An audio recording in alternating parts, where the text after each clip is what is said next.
तो ये रहा केमिस्ट्री चैप्टर 2 एसिड बेस का एमसीक्यू।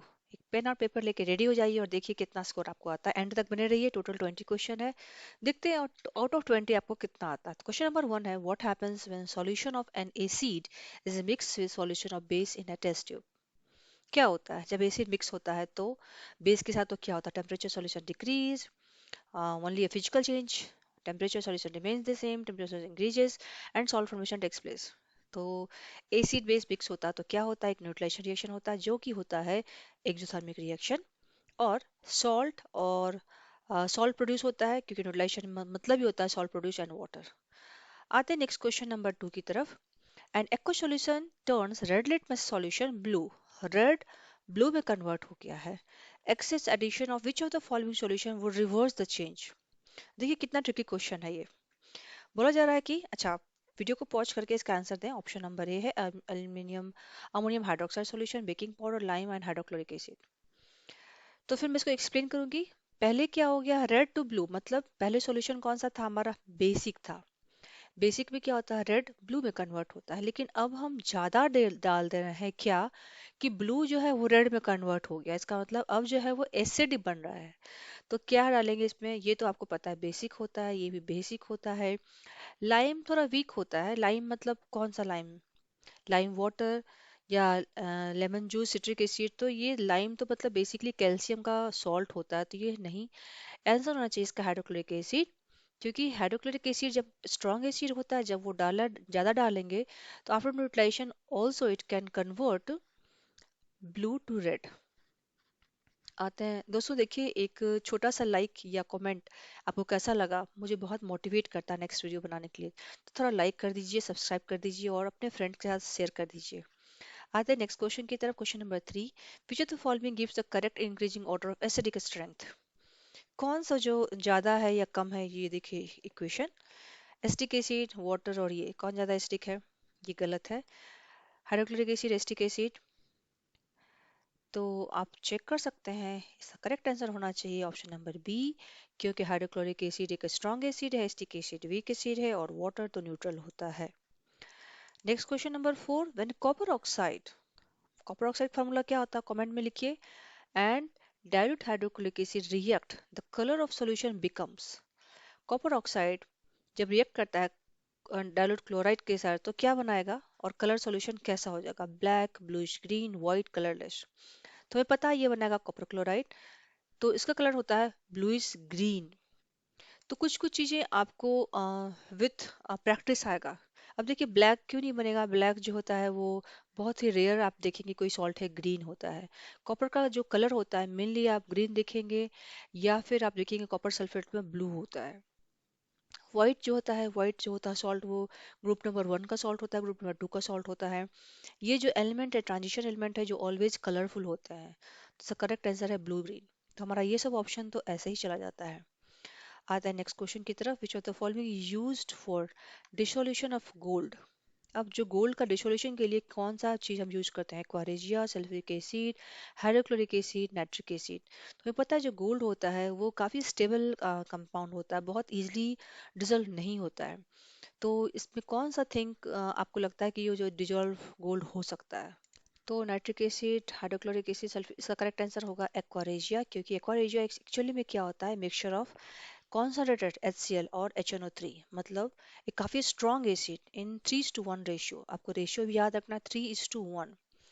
इतना स्ट्रॉन्ग होने के बाद ये डिजोल्व हो पाएगा, अदरवाइज बाकी सब चीज के कारण डिजोल्व नहीं होगा।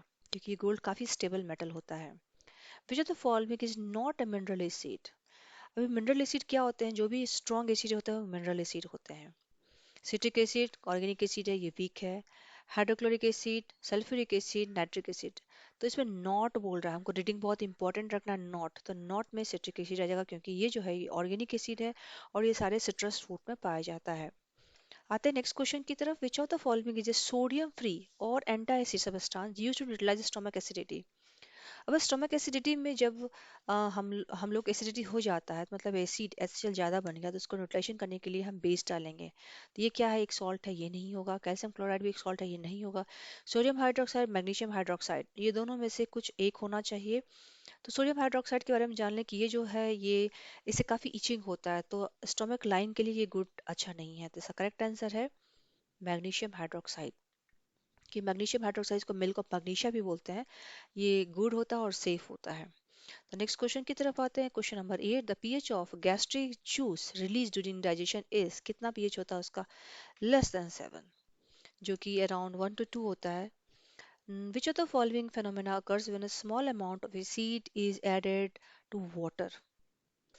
Which of the following phenomena occur when a small amount of acid added to water? जब आप एसिड को पानी में डालते हो तो क्या होता है? आयोनाइजेशन होता है, न्यूट्रलाइजेशन होता है, डाइल्यूशन होता है, सॉल्ट फॉर्मेशन होता है। अभी देखिए आयोनाइजेशन क्या होता है। आयोनाइजेशन मतलब ब्रेक डाउन इनटू आयंस।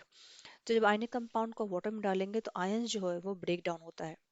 जिसका करेक्ट आंसर 1 सही है। न्यूट्रलाइजेशन तो नहीं होगा, क्योंकि न्यूट्रलाइजेशन मतलब होता है एसिड रिएक्ट विथ बेस, तो ये नहीं होगा।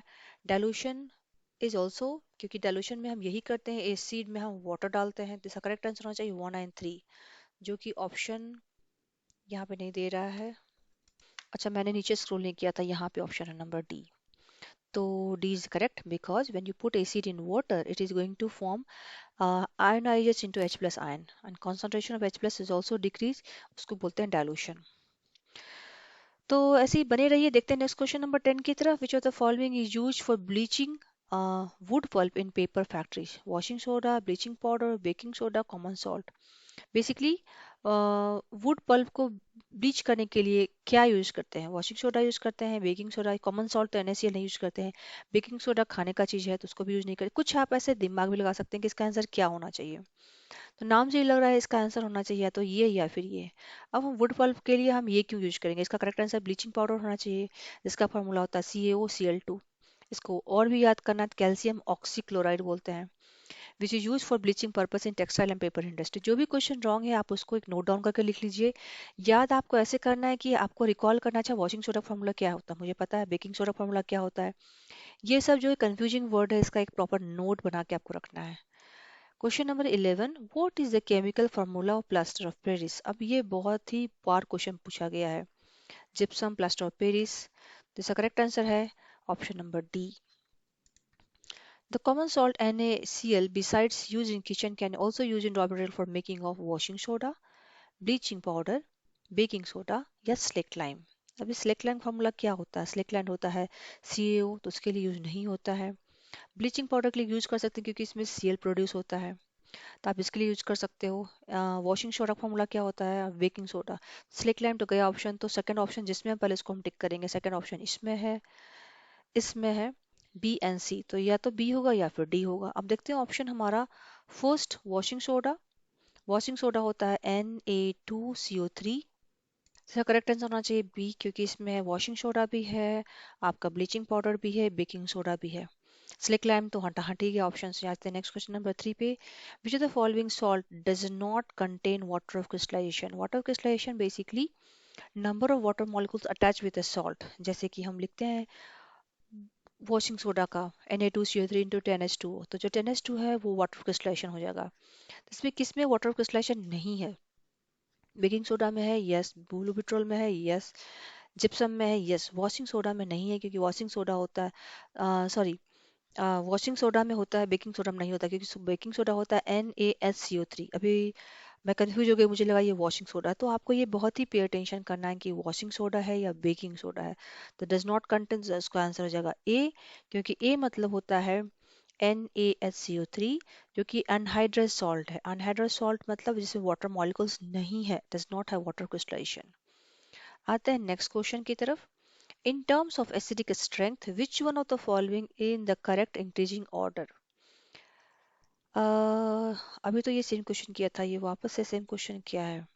In terms of acidic which of the following is the correct increasing? Okay, option Swift हुआ है। तो फर्स्ट हाइड्रोक्लोरिक एसिड, वाटर, इसका करेक्ट आंसर ए हो जाएगा। A sample of soil is mixed with water and allowed to settle. The clear supernatant solution turns pH paper yellowish orange. Which of the following would change the colour of pH paper two greenish blue.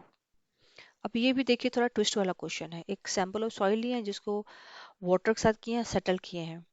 तो ये जो solution है इसका, ये turn pH paper को yellowish orange में convert कर देता है। तो ये विच of the following would change the colour of pH paper two greenish blue? Antacid, common salt, lemon juice और विनेगर। तो येलोइश ऑरेंज है, which will change the colour of pH paper two greenish blue. तो इसका मतलब ये होना चाहिए, ये तो न्यूट्रिशन है, ये नहीं, इससे कोई मतलब नहीं है। एंटासिड मतलब क्या? बेसिक। लेमन जूस और ये अपना स्ट्रॉन्ग वीक एसिड में आता है। तो इसका देखिए आप लॉजिक थोड़ा लगाते हैं कि इवन तो आपका आंसर थोड़ा पता नहीं है, थोड़ा ट्विस्ट लग रहा है, तो हम थोड़ा गेस कर सकते हैं, क्योंकि बाकी जो ऑप्शन है ये दोनों एसिड है, ये सॉल्ट है। तो ये बता रहा है कि जो सॉइल होता है वो एसिडिक नेचर का है। जो सॉइल है क्या है? एसिडिक होता है। Adding A basic antacid would increase the pH and which will turn the paper greenish blue. Next question पे आते हैं। The range of pH scale is 0 to 14 होता है, बाकी तो कुछ सेंस मेक नहीं करता है। Little wing contains which acid that causes a burning pain? Methanoic acid, जिसको फॉर्मिक एसिड भी बोलता है। The tooth enamel is made of potassium phosphate. No. हमने बहुत सुना रहे कैल्शियम खाओ दांत स्ट्रांग होंगे। तो बेसिकली ये होता है कैल्शियम फॉस्फेट का बना हुआ होता है। जो क्रिस्टलाइन हाइड्रोक्सीपेटाइट होता है। Calcium phosphate is a hydrous no substance in our human body. When an acid reacts with metal, which gas is evolved? Hydrogen gas. अच्छा मुझे ये बताइए कि जब मेटल कार्बोनेट रहेगा तब कौन सा गैस रिलीज होगा? प्लीज कमेंट में लिखिए और मुझे ये बताइए उसका जवाब। Rain is called acid rain when it pH falls below 7, 5.6, 8.2। इसका आंसर सीधे होना चाहिए 7। लेकिन इसका करेक्ट आंसर लिखा है pH of, okay okay okay, I got confuse. Basically जो एसिड का पीएच होता है, जो कि फॉर्म होता है नाइट्रिक एसिड से, सल्फ्यूरिक एसिड से, वो काफी स्ट्रॉन्ग एसिड है। तो उसका जो पीएच रेंज होना चाहिए वो होना चाहिए लेस देन 5.6। क्योंकि अभी आप लेस देन सिर्फ 7 बोलेंगे तो काफी एसिडिक नहीं रहेगा, काफी वीक होगा। तो I hope out of 20 you should or you could have score 18 plus. यदि आपका जो मार्क्स है 18 to 20 है, इसका मतलब आपका प्रिपरेशन अच्छा है। यदि आपका मार्क्स बिलो 15 है, इसका मतलब आपको ये चैप्टर थोड़ा सा और रिवीजन करना है। और यदि लेस देन 10 है तो इसका मतलब चैप्टर आपका बहुत ही वीक है, आपको गो थ्रू करना है। वीडियो को कैसा लगा मुझे कमेंट में जरूर बताइए। And finally thanks for watching. Thank you.